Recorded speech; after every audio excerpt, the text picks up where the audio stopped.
I'm so excited about my guest today, Missy Mastel. She is a financial genius and she tends to work with nonprofits, but she has so much wisdom to provide for anyone in business or professional life. I'm so excited to talk to her today, and I hope you enjoy this episode.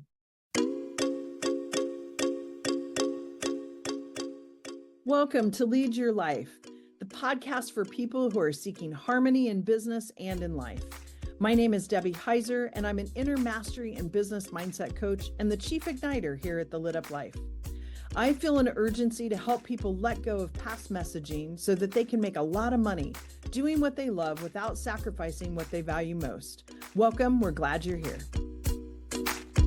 Straight from the corners of my mind is where I find my sanity.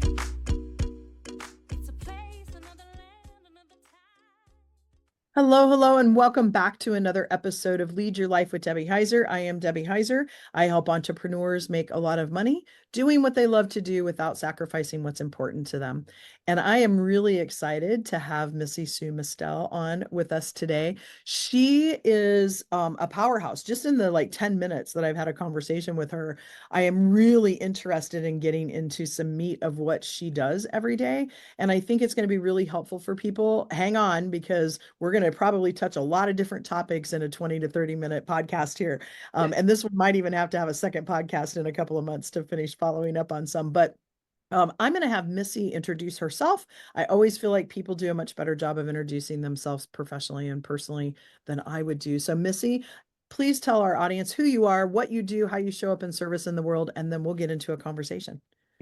Debbie, thank you so much. It's such a pleasure to meet you and to be here with you today and your listeners, as well as listeners all over the world. You do quite wonderful things in the world, which is, to me, the best way to introduce myself. I show up every day. I get up every morning and say, hey, how can I do wonderful things in the world? That started about 35 years ago. I became a CPA and went out to go work in corporate America, like many of us do, and found that people really felt like work was one thing and life was another thing. And certainly for an accountant, that was certainly true. But when I started to recognize that if I would working with people who in purpose-driven organizations, they were saying things like, oh, money doesn't matter. It's really about creating an impact in the world. And then I said to myself, well, why are these things on two opposite sides of the spectrum?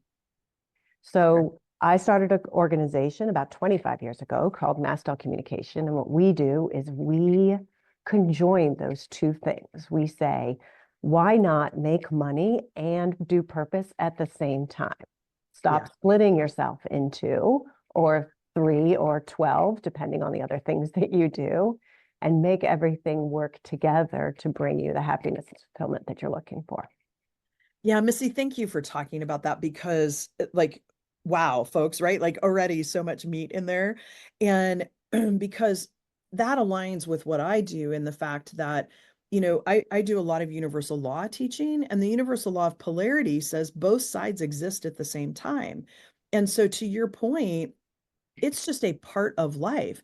I was talking to a client the other day too that said, oh, I'm going on vacation and I don't want to think about my business. And I kind of giggled and I said, really? I go, because you're an entrepreneur. So tell me when you don't think about your business. And not so much that we're constantly so focused on it that we can't detach. But even when I'm on vacation, I'm dreaming, I'm thinking about different things. And so we do, and I find women do this a lot, where we compartmentalize all of these different parts of our lives, when in fact, if we just looked at it, that this is life. People are like, oh, you travel so much. I'm like, yeah, it's just a part of what I do, right? It's just a part of who I am. And so when you think about that and this purpose-driven work, tell me where, well, and I don't love focusing on gaps, but for this conversation, where have you seen the biggest gap when you talk with people? Because I know you've done a TEDx talk, you have spoken to many people, probably with conversations and businesses. Where do you see the biggest glaring, stop compartmentalizing? I don't even know exactly how to end that question, but I'm just going to drop that there and let you take it. I think historically, it Mhm. was that moment when people would drop their briefcase at the door, right? And they would, I think I understand your question. And it's where they would drop their briefcase at the door and suddenly solve other kinds of problems. Yeah. What, right? Could be your purse or your computer bag, depending on how where you want to stop in time. But I think that people just got the idea that work was something that was separate, right? You had a different life, your work family or your work wife or your work husband.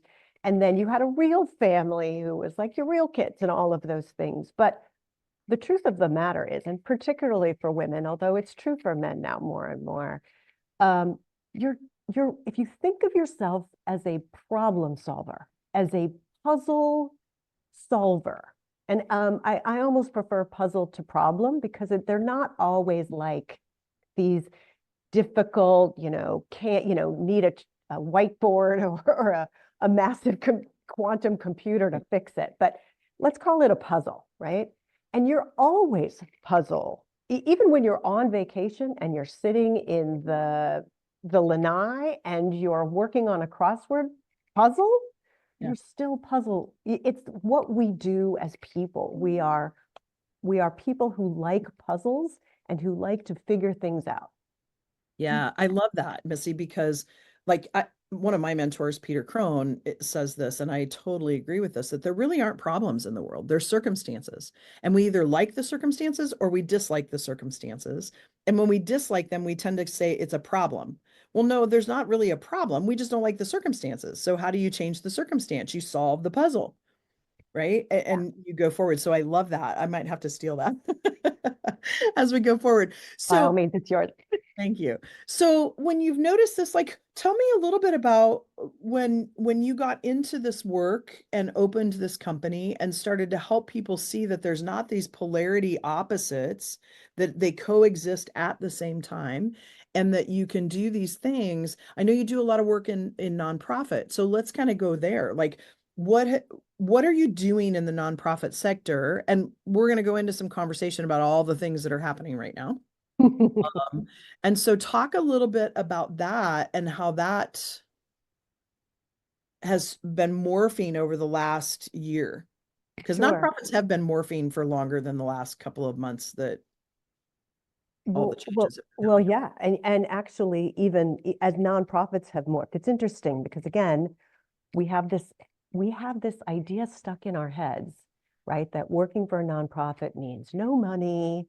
Right. It means, you're going out to beg people to fund your good works, right? All of these ideas that are so different than we think about in corporate like sales. Yeah. But your fundraiser in nonprofits is actually selling a vision in the same way that your corporate sales person is, Yeah. right? The books just look different at the end of the year, right? Maybe, but Yeah. maybe Well, that's not. true. And Yeah. I think that's kind of where I've seen some of the changes. And I'd like to think that some of this is impactful from some of the work, that I've been working on and studying, which is that you don't have to make these choices. So we go into now that for-profit organizations, we have something called a B Corp, right? Which is a corporation that has one profit motive, but also has a purpose motive or a social impact motive as well. Nice. And on the nonprofit side, we see people starting to talk about things like investment strategies, Mm. right? I was meeting with an organization yesterday who was talking about how they were building an ETF, right, which is a fund, so that not so that they could make money, but so that they could get into the boardrooms to help influence social policy.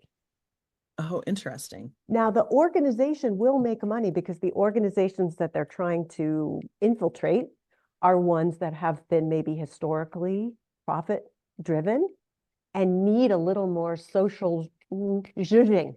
Yeah. Yeah.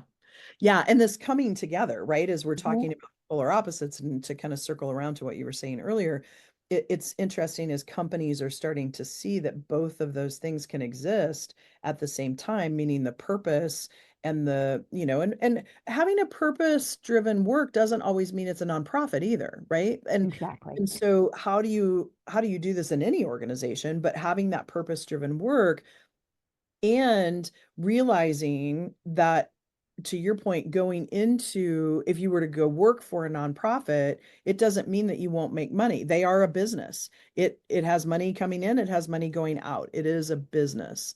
I used to talk churches that way too, right? Like churches are a business. They have money coming in, they have money going out. And so when you think about this and you think about this purpose-driven work, I know I've noticed a shift. I've been out of corporate for quite a while now, about 10 years, but when I think about being in corporate, there was a lot of emphasis on social accountability, on environmental accountability. Are you seeing some of those things shift? Are they staying the same? What's been your experience with that? It's a great question, Debbie. I think the thing that I've seen is that again, people are starting to define themselves Mhm. in ways that are unauthentic, right? Yeah. So I think what I've seen is that people are starting to say, because it's easier, they're starting to say, oh, we are a for-profit organization. Don't look to us for social impact. But just Mhm. because an organization says that they don't care about social impact doesn't mean that they don't have any. Of Right. course they do, right? And so what you need to say is, you do have social impact, regardless of whether it's something you want to focus on. And the question is that social impact something you can profit off of or not? Can you make it work for you, right? Right. Right. That's a great question, as far as, because I always feel like when we're stuck, we're just not asking the right question. Yeah. And Yeah. that's true on a personal level too. Hmm. So if you're working I have a 24-year-old daughter and she's currently changing jobs at the moment or looking to change jobs. And so when she's thinking about what she's going to do next, right? I ask her to consider her whole self, right? I say, you are young enough and yet old enough to have to be able to envision a future so that you can have whatever it is that you want. If you want to make a social impact, find an organization that'll back up those efforts. And if they don't have it yet, you have to ask yourself, am I somebody who can build that Yeah. in Nice. that organization? So it's not enough to just say, oh, this organization is what I want, this organization, it's not. It's, where are you going to make that kind of impact? What puzzles are you going to solve for the organization that you're joining? You may love your coworkers, you may love your hours, you may love your flexibility, but if it's not resonating with you, where you still feel like work is work and needs to be separated from your other life, then you have some work to do at work on making that more holistic. Yeah, that's so good, Missy. And so we're going to take a quick break, and I'm going to invite the listeners into thinking about that question.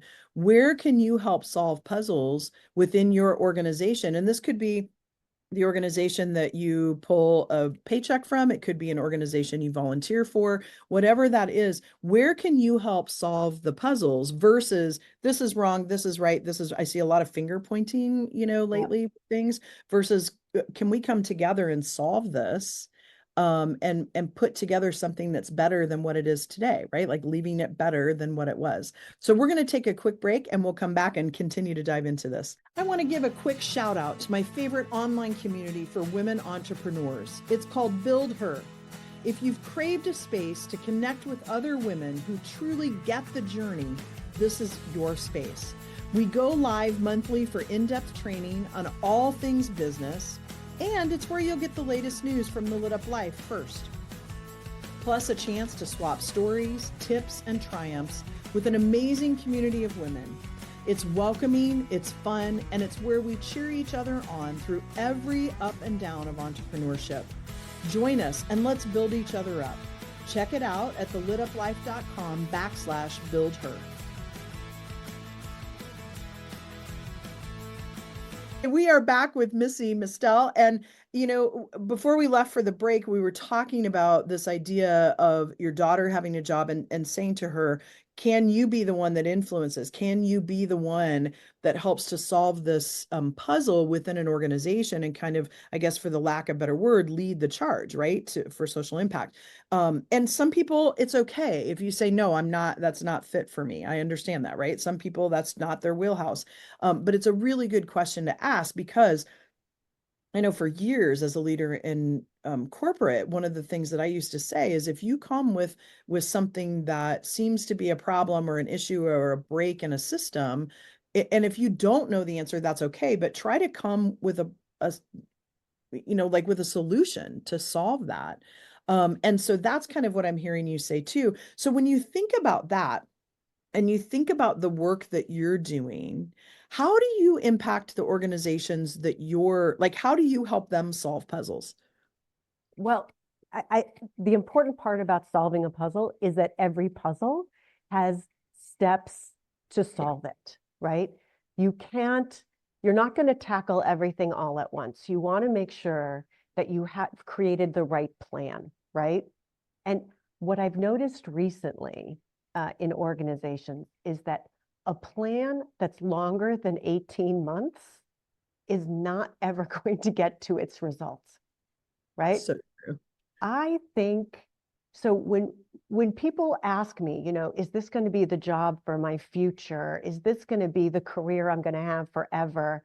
The answer to those questions has to be no. Are we going to be in the same situation of funding? I mean, if if the last 18 months and the next 18 months don't teach us anything, it's that things are going to change all the time, right? So don't burden yourself with this idea that you're going to have to make this plan and it's going to have to last the rest of your natural or working life. That's just not how things work anymore. Understand that you are solving the problem that's in front of you right now, and you're going to take steps to move along, and you're going to stay open. You're going to stay open to what's coming, what's on that path for you to help you make the next good decision and the next good decision after that. Yeah, it's almost like change resiliency, right? Because change for me, I know the joke is taxes and death, right? But for me, it's change and death, right? Like those are the two absolutes. We always have change because the universal law of transmutational energy says energy is constantly moving and constantly changing form. And so whether that be in policies, whether that be in services and products, whether that be in culture, whatever those things are, there are constant change with that. And so it's almost as if, like, I've been feeling this with my clients that I'm teaching them change resiliency right now and how to navigate. I've even gone back to an old book by Cotter, who's a renowned change expert. My Iceberg is Melting. It's an older book, but it's so relevant about when we go through change, the first thing we do is look at what we're losing. Right. Right. And we have to be able as leaders to understand that our people are going to go there, even if we're already 4 steps ahead of them through the change. We have to help them understand those steps and take them through that process if we want to have like the best success of helping people through all the change. And I think that's for me what I've seen why people are so unnerved right now is there's so much change happening that it feels like we're not only surfing the edge of chaos, but if you're into surfing, you're in the whatever they call that, The that tunnel. tube, the Yeah, tunnel. you're in the tube and you're not sure you're going to make it out, right? Yeah. Well, I think that's an interesting perspective, which is what I'm going to talk about is perspective, which is the idea that what I've been doing with nonprofits a lot and with for-profit organizations as well is getting them comfortable with this idea of cognitive dissonance, right? Can two things, and understanding how important new perspectives are, Yeah. right? Yeah. Because right now, right, we're facing a lot of nonprofits have been reliant, I would say for a long time, on federal funding, on grants that they've had forever, and things are changing and things are moving and they're struggling to sort of figure out, well, where is my next meal coming from, as it were. But what I try to explain to them is if you introduce new perspectives into if you are, people say, oh, for instance, how do I work with, DEI now, right? DEI has been a big thing, right? DEI is not about, in particular, in and of itself, is not about opportunity and access. DEI, the whole idea is to bring perspectives into places to allow you to communicate with them, to Right. learn from them, and to grow with them, right? So even it's not about the DEI is not the opposite. They're not polar opposites, as you've been saying, from meritocracies in any way. DEI is saying, can I be open to learning from someone who I don't traditionally learn from? Right. Right. That's what DEI is. So when we talk about funding, what funding resources are available to nonprofits or even for-profit organizations these days, we look at investor classes that are thinking about social impact, and we say, okay, maybe your company, and we're talking for-profit now, or your business, or your your solopreneur business needs a different type of funding. How are you impacting things so you can get the right recognition and publicity Right. to grab onto perspectives and money that is not traditionally in your wheelhouse, right? Yeah, that's so What else can you do? So it's those types of things that I think make it more of a puzzle, right? How do I yeah. put these pieces together, right? Which you should enjoy doing with your head while you are doing laundry with your hands and maybe your feet. Yes. Yes. And kind of Missy on that route, right? Like I know you work with a little bit larger organizations, but you have this like wealth of knowledge. If you were to say to some of my solopreneurs and entrepreneurs that are running small to medium-sized businesses, I have some that are in the millions of AR, and I have some that are in the, 200,000 range for the year. And so when you look at that and knowing these perspectives and the strategies for profit, and all of the businesses I work with are for profit unless I'm volunteering, right? Because I do volunteer for quite a few places. But yeah, I love volunteering. Giving back is the first law of reciprocity, right? Like, I mean, I don't give to get back, right? But you gain so much more than what you give. It's Exactly. yeah, That's exactly right. Your perspective changes when you involve yourself with people uh, yes. who you would not meet in your corporate environment. It's important. Absolutely. And Missy, it's interesting. I teach a couple of classes at Gonzaga University, and one of them is a certificate, not a certification, but a certificate in servant leadership. And that is one of the biggest pieces of feedback that we get, that they love having the breakout groups and talking to people in other industries. It helps them realize really how lucky they are in some of their businesses and how their business takes care of them, or their corporation, and understanding other corporations are out there struggling with some of the same things or have different. It's just a really good opportunity to do that. So part of what I'm hearing you say too is, if you own your own business, get out there and converse with people that aren't in the same wheelhouse as you, because it changes your perspective, right? Like I always say, go to places where you're not the smartest person in the room. Absolutely. Go to places where you are able to offer something that isn't a solution to a problem. So when you're a business owner, particularly when you're a solopreneur, right, you sort of get stuck in that small headspace where, how can I solve all the problems in front of me, right? Yeah. But when you get out there and when you're giving of yourself in that way, whatever it is, it can be to your church organization, it can be to your community park, it can be to you like gardening, go out and garden Right. with a community group, crafting, whatever, right? Whatever you had to be doing, um, go out and meet those people, right? They will inspire you. Yeah. And those problems will no longer be problems. They'll just be puzzles. Yeah, absolutely. I love that. And so if someone is an entrepreneur and they're listening, when you think about kind of this purpose-driven work, because it's interesting, I want to tell you a little story here that I always say, when I started out, I have a teaching degree and I did a year in a juvenile detention center. It was like a startup. Wow. Um, but then after that, I sold Yellow Pages. So I'm aging myself. But my boss used to say, you're selling hopes, wishes, and dreams.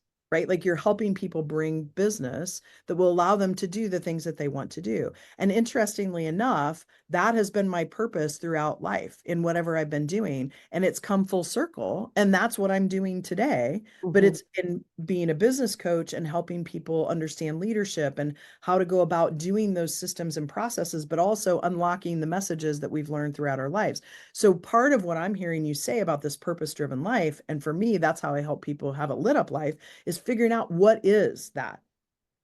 And we all have strings, right? Like you can go back and look in your life of the things where you felt lit up. And that, if you're struggling with that purpose, that's your first inclination of solving the puzzle is go back and look at all the puzzle pieces that have put together for your life and where did you feel the most lit up? And usually there's a theme there. And let's be honest, if you've cocooned yourself, for lack of a better term, Yeah. right, in some way, because you've been sort of heads down on this business thing, the first thing that you think of when you say, I'm getting out of here, right? That's meaningful to you. This does not have to be deciding what you're going to give back to, how you're going to create more community for yourself is not, it's not you're not solving cold fusion, Right. right? Right. It doesn't have to be a problem. When you say I'm getting the heck out from in front of my computer, figure out what that sentence means to you. What do you see yourself doing? And that wildlife, Yeah. conservation, uh, hiking in the woods or the mountains, skiing, whatever it is a good indicator, right? Just that flip. I once took a personality test that said you should write down quickly in 20 seconds, write down the first 3 animals that you can think of. And it turns out that I'm sort of ruining this. So if you want to stop this for a second, do that exercise and then come back. So the first one is how you see yourself. The second one is how others see you. And the third one is about who you want to show up, who you really want to show up as. The characteristics of those animals, as you think about those animals, represent those things to you. Okay, that's funny because I did it in my head and I had a pig as the last one. So, but Very why? smart. The Yeah. question is, why is a pig? And I have a pet pig, so I know a lot about pigs. And I can tell you, they're brilliant, very good at getting what they want. I'm gonna have to look up pig later. Yeah. But when you do this exercise, it's interesting because what it does is, and it's the same idea about perspective, Debbie, that we've been talking about. It takes you out of the traditional hard questions that you think you have to stumble over. What do I want out of life? And it tells you a little bit more about something cute and fuzzy that you associate with, that makes those answers so much easier. They're so much easier to solve when you take that heavy weight, the luggage off of the question, right? Yeah, that's so true. That's so true. And Missy, I wish we had more time. And so we might have to connect again and do a Love little that. bit more into this. But I have kind of 3 final questions. One is if someone wants to get in touch with you, I know you have a book. Please hold it up so people on YouTube can see it. It's called Generations Giving Back, or Generation Giving Back. Thank you. As a matter of fact, I meant to ask you if you've seen some of this like purpose-driven work and this generational giving back in generations, right? Like, have you noticed anything between the different generations that, people talk about millennials, Gen X, all that? Yeah, there's a lot of differences. So millennials, so we actually had millennials are actually very into creating a better world, but they think it should be easier and less problematic. When you come to people and say, I have a problem, right? It's just like, as you were talking about, they want solutions. So you'll find a lot of millennials are giving back by taking money out of their paycheck every week and donating it to a cause, which puts more onus on the organizations that they work for to create meaningful impact with those dollars, right? So there are a lot of the biggest, most generous generation is the baby boomers. right? Because they see it as because A, they have the most wealth at the moment, Excuse but me. that will all be skipping over to the millennials and the Gen Zs. And and you'll start to see that we'll see what happens with them when they get the money. It's actually an interesting question. When they start inheriting, will they feel the same responsibility for the planet and the world Yeah, that the baby boomers had? It's an interesting question, and one that's kind of an interesting topic to explore. yeah, And it'll yeah, be interesting. there are a lot of a lot of difference. But this book is about simplifying some of those meaning of life questions into things that are much easier for people to tackle. So even if you're just a business owner who thinks you don't spend enough time, you know, demonstrating good values to your kids, this book can be helpful to you. Okay, good. Yeah, good. I'm gonna have to pick it up. So thank you for diverting there for just a second, because I had that actually written down on my pad of paper to ask you about earlier, was if we've seen some differences. And when I saw that generational at the top of your book, I thought, oh yeah, I forgot about that. So, but if someone wants to get a hold of you, and we will put this in the show notes, what's the best place for them to go out and see the work you're doing? If they want to contact you about any of it, what would you say is the best place to go? My favorite place to go is LinkedIn. Okay. I love it as a social network because it gets through all the muck and mire. You can dive as deeply as you want. You can read some of the blogs, and you really can start to see I hope you, as the listener, can see some of yourself, some of these people and organizations that we help. Hopefully they'll inspire you. And that's Yeah. really all I want to do in the world, is inspire others. That's fantastic, Missy. Thank you. And so, my final two questions, if we were to go out and open up the platform that you listen to music on, what would be your favorite or most played song? Well, it'd be a contest between Rachel Patton's Fight Song, which Yeah. is what I use every time I'm facing something that seems a little too difficult, right? And Bad Bunny, anything by Bad Bunny. That's fun. I love it. And then Missy, tell me, I'm an avid reader, so I'm always interested in knowing more other than your own book, that I'm going to go out and add to my group of books You're to so read. sweet. Thank you. But like over the last year or two, what's been one of the most impactful books that you've read? I've been reading I've read, we read a lot actually, but I think one of the books I found really meaningful was, I read the Chaos Walking series. Um, Oh, it's important to read novels. I don't know if everyone knows this, but if your listeners don't, reading fiction is the only thing that operates all four quadrants of your brain at the same time. It's the only activity that you can do that'll operate all four quadrants at the same time. So it's really important to read fiction, no matter how deep you are in your business, which just is another way to get some mixed perspective.